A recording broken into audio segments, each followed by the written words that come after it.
Laat u koninkryk kom.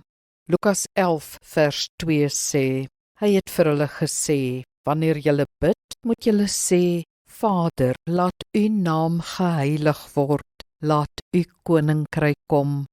Ons is besig om deur die Ons Vader te werk. Jesus leer ons om eers vir God se dinge te bid en dan vir ons eie dinge.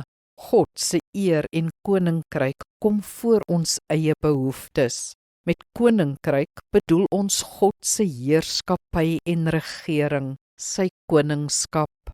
Onthou, ons geloof gaan nie eerstens oor ons eie redding of seën nie, maar die herstel van God se heerskappy oor sy wêreld. Vir hierdie groot doel moet ons daagliks bid. Bid dat mense wêreldwyd tot bekering sal kom en voor die koning buig.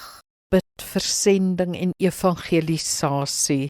Bid vir die sendingorganisasies wat die Here op jou hart lê en vir spesifieke sendelinge. Bid vir die kerk en jou kerk. Bid dat daar uitreik sal wees. Bid vir jou leraars en mentors, een vir een. Nou kan jy vir jou eie dinge bid. Kom ons bid saam. Ewige Koning, u wil rebelse mense wat hulle eie koninkryk gaan vestig het, terugbring, nie deur dwang nie, maar met liefde.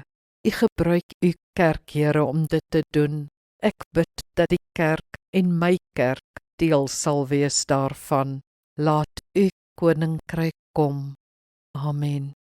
Die Here seën jou.